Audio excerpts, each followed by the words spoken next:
Welcome to the podcast series Talking Success, connecting the global FinTech community. I'm Stacey Jafta, and today I'll be chatting with Radhika Bhachu, co-founder and CEO of Ndovu. Ndovu makes it easy for you to invest in global markets, allowing you to grow your wealth through investing in top-class ETFs worldwide. Radhika, we did it. We did indeed. How have you been? I've been really well, thank you. So we have had a bit of a whirlwind of a week. We've literally launched our digital product. And so it's just been learning, firefighting. So it's been a great couple of weeks. Anything surprising that came up? Yeah, so we actually, we launched a digital investment platform, and so it's been in production for quite some time, but we decided to take real life users who had never used the actual solution and get everyone in the teams. So that's like the developers, the business team, the marketing team, all in one room. And we watched them go through the journey, and some of the things that we thought were intuitive were not. Yes, it always goes.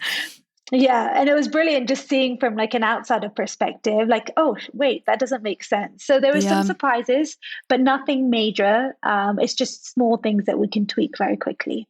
That's so exciting. Before we dive right in, I want to hear more about your career journey and essentially what led you to build Ndovu.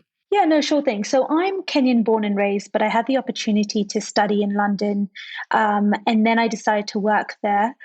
So I joined Deloitte in their investment consulting space, very much working with institutions and pension schemes, advising them on how to invest so they can grow their pot of gold they have today to pay out their liabilities or pensioners in the future. And then very quickly after 4 years, I realized my skill set was very much suited with people. So I moved over to BlackRock. BlackRock is the largest asset managers in the world. And over there, I was a relationship director, again, working with institutional clients, pension schemes, and now investment platforms to really help people take the money they have today and make it work for them. So at BlackRock, obviously, naturally brought the breadth of the big beast to really solve unique problems for clients. And then my husband and I decided to move back to Kenya in 2019. And I was coming from a corporate background, and I was just curious to understand from friends, what do you do with your savings today on the African continent? And a lot of them held their money as cash, which is a big problem because African countries have high rates of inflation, which means that if you're holding your money in a bank account, it's losing power, purchasing power. So that sort of sparked my curiosity. I've been doing this for so many years. So I decided to actually pursue and launch Ndovu to provide the everyday African access to a tool that allows them to invest small amounts of money in local and global investments without having to leave the comfort of their home. What have you found to be a big factor with people shying away from investing in emerging markets? So I think one of the key factors is that, like everywhere around the world, we unfortunately at school aren't taught life skills. So the first challenge they face is that they just don't know where to get started and they lack education and advice. And of course, on the African continent, we're not as developed as the West, where you can read lots of blogs and things like that to really get started. So that lack of advice sort of puts people, terrifies them a little actually, because they don't know what they're investing in. And then secondly, there are some investment options available on the market, but you would physically have to go to see a fund manager, which can be super tedious because every African's getting busier by the day. And you'd have to wait 2 weeks to do KYC, open an account. So by the time someone gets there, they're like, forget it. And then lastly, what we found was that you need at least a minimum of $100 to get started in Kenya in particular, and that barrier is coming down.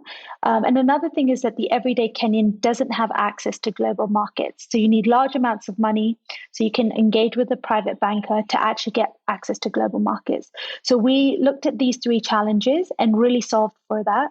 And so we allow small amounts of, you can get started with a little bit of money. Our platform is a robo-advisor, so we're not necessarily just an execution only. So an example of an execution only platform is someone like Robinhood. Yeah. where you go in, you make your decisions, all on your own. So you need to know how to invest. Yeah. And there's a really interesting fact that 67% of retail investors lose money. Wow. Yeah, which I kind of see the retail investing, especially when you're stock picking, more as gambling, Mm, mm, mm. because it is really hard to call if you think a company is going to be around for 10 years, for example. But some people are very comfortable taking that risk, and it's a completely fine market to also play in as long as you are aware of the risks. Yeah. We chose to go down the robo advisory route, which is very much passive investing. So we will ask you a bunch of questions to understand, Stacey, what is your ability to take risk and what are your financial goals? And then using these questions, these answers to the questions, actually, we tell you, okay, you fall between this risk profile. So it's either conservative or growth. And this is what you should hold if you wanted to achieve your financial goals. So we sort of help you get started, and then you can start with a little amounts of money and you get access to both local and global investments. I find the world of investing so interesting. Over the last couple of years, I've been doing quite a bit of research. I have a financial advisor now just because I just had no idea where to start. But those Mm-hmm. that are struggling with knowing where to begin, what would you advise them to do? So I think it's really interesting you ask this question, because one thing Africans love to do is educate themselves. Yeah. And I always say when it comes to investing, you actually, instead of paying for a course, you should just start engaging and playing with a bit of money. Mm, Not playing, but trying it out, because you'll make mistakes and you start to understand how do investment markets work, how do capital markets work, and you'll learn as you go along. So, of course, at first you'll make small mistakes, but thereafter you get very comfortable. And one thing I guess we're tackling is that we actually help you get started. So if you came onto the platform and we told you, Stacey, you're an aggressive investor, you could say, okay, great. I'm going to give you a bit of money every single month and I want you to manage it for me. And I just want to make sure my money continues to grow. mm. So we do all the heavy lifting for you. Okay. We have a team that looks at the market and how it's changing, and we only invest using funds rather than stock picking, which means we bring down your risk overall Mm, anyway. So I think a great way to get started if you're a first time investor is maybe look at funds which are passive, and find a provider that you can put in small amounts of money and see how it goes over 2 to 3 months. And then I'm sure some of these platforms actually also give you access to financial advisor, which we do as well.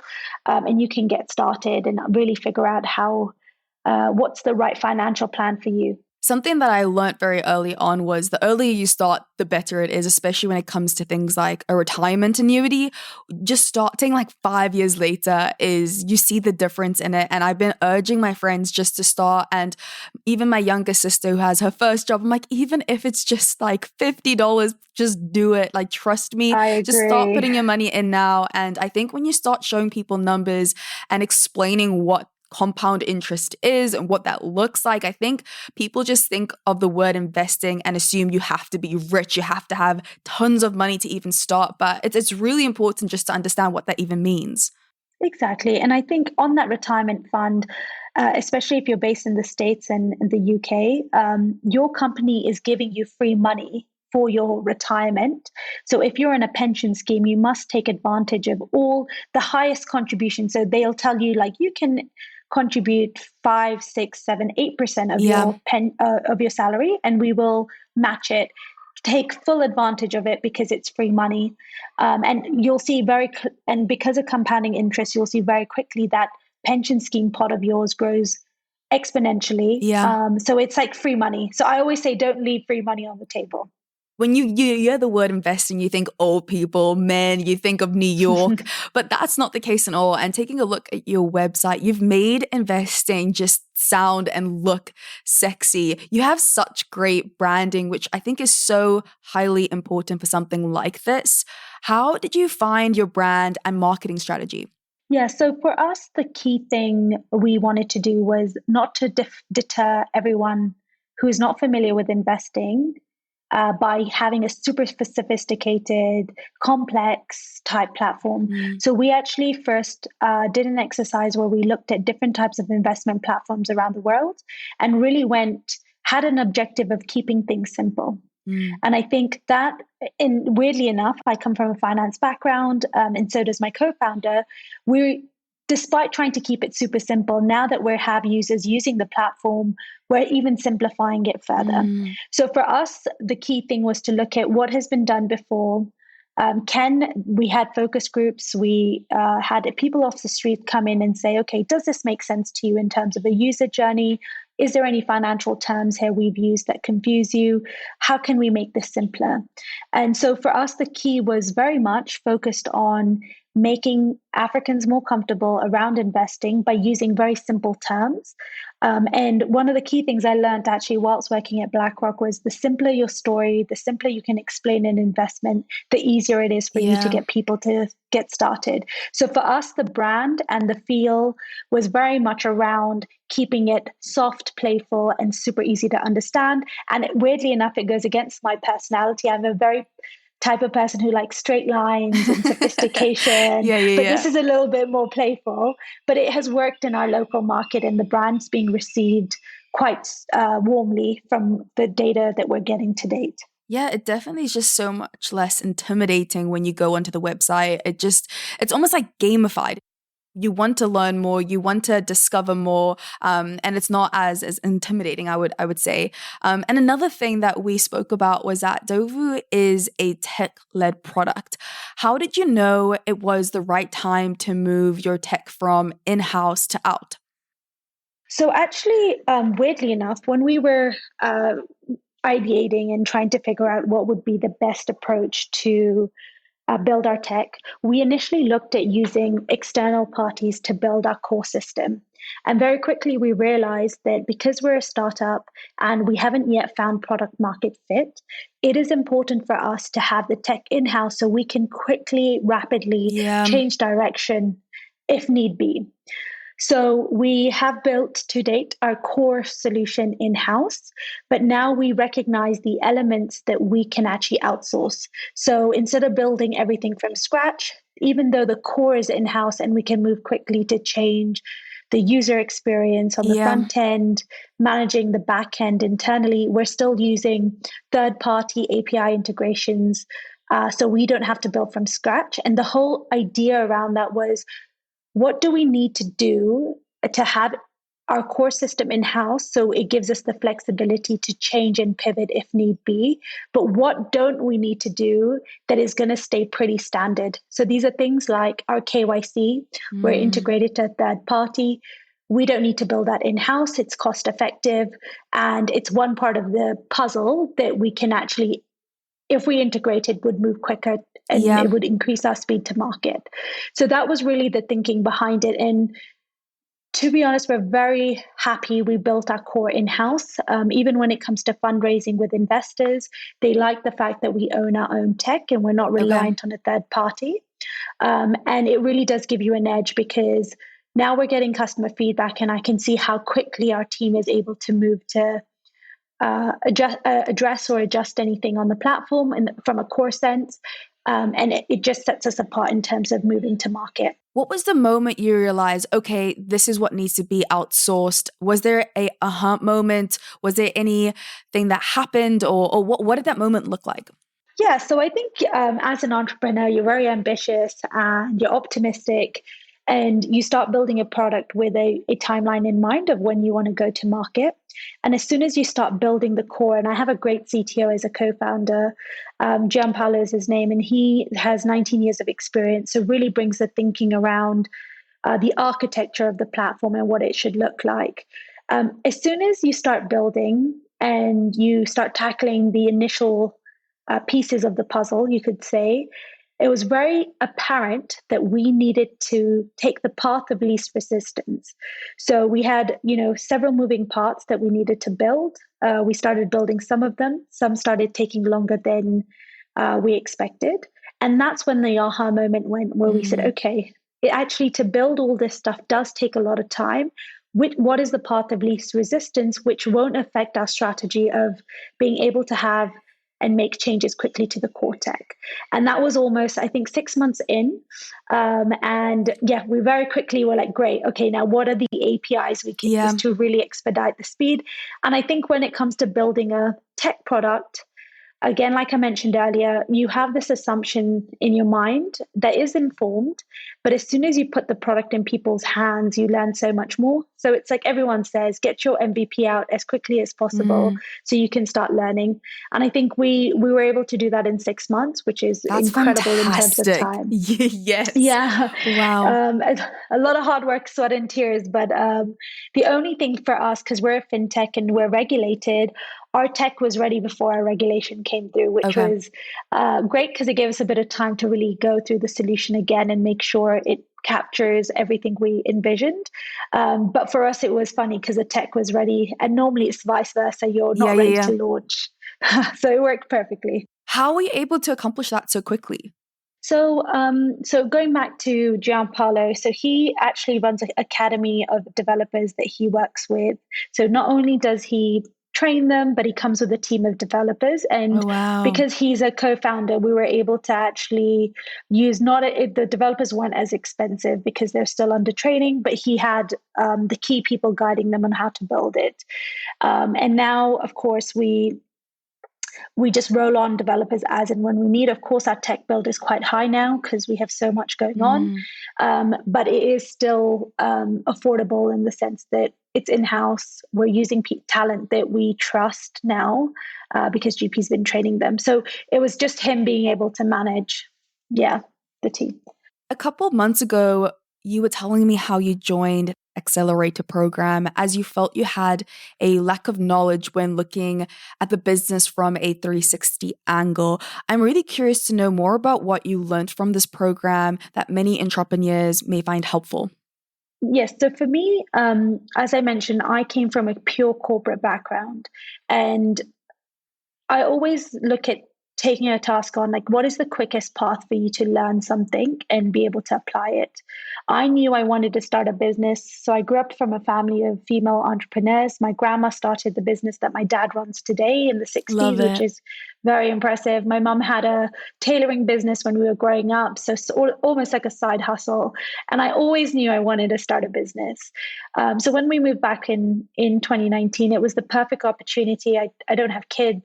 It was, if I was going to do it, I was going to do it now. But I did have a big lack of understanding, right? Corporate teaches you really great skills, implementation, project management, but being an entrepreneur is completely different. And I needed to understand 360, how do you run a business and how do you make it successful and how do you prioritize the key milestones that will get you to success? So I joined the accelerator program called Antler, and it's actually, they have lots of offices around the world, Berlin, Sweden, Australia, Kenya. And it's basically a real life MBA where they take you through how do you build a business all the way to how do you scale. And really, it's quite intense. But you basically, whatever you learn in an MBA is now put in test very early on. So you're calling people, you're validating your ideas, validating supply, demand, really problem solving to say, and very quickly, in really quick, short feedback loops, do you think this business is going to be a success? So for me, it was again thinking, okay, how do I quickly change my mindset to give this a full shot? And joining an accelerator program was for me, the best thing I could have done, because now I was able to take my domain expertise that I've learned from my corporate background and apply it correctly in the highest, meaning, apply it correctly in order to be able to validate things very quickly. So you're running a business the right way. And one key thing that people always feel when they start a business is that you need to get inventory. So whether it's, I don't know, if you're running an e-commerce business, you always think supply is the most important element. And one key thing that really shocked me was that when they gave us your training, it was more about, is there demand? So you're working backwards, which is counterintuitive if from everything we've learned in the world, right? So it's like first see, like, do people actually want this before you spend a whole lot of money building? And for me, that really hit home. And so it was a great experience. Was there anything you learned that you're like, everybody building a business needs to know this now? So I think it's about experimentation. Okay. You can't be married to your idea. Something comes to mind. What is the easiest way to test it? And who is the best person in your team to just execute? And the amount of feedback you get really drives and shapes your strategy. Because going back to the fact that I was saying initially, it's all about assumptions, things you've learned in your historic past. They don't necessarily work in certain markets. So, what is the quickest way to actually just test it? So, for example, we're currently now going to market with advertising, and we can pay a big agency to do our advertising for us, or we can just engage with one and two influencers, which the agency was going to do, and get a baseline of, do we think this is a strategy that's going to work before we give them a big contract. So that's what we're doing. It's about, how do you quickly implement it? It doesn't have to be perfect. Try it, get feedback, and then make a better decision, because now you have more data. Awesome. Radhika, thank you so much for being on the podcast. I loved having you on. No, thank you so much, Stacey. And thanks for the great conversation. And I look forward to actually listening back. Awesome. Where's the best place for listeners to reach you? So you can reach me through our website, which is www.ndovu, which is ndovu.co. And my email address is connected to the website. So you can find me there. Awesome. Thanks again. Thank you. Thank you for listening to this week's episode of Talking Success, Connecting the Global FinTech Community. Feel free to follow us on LinkedIn at Talent in the Cloud. And if you're interested in exec talent, expanding your team, or you yourself are looking for a new, exciting change in your career, check out our website, talentinthecloud.io.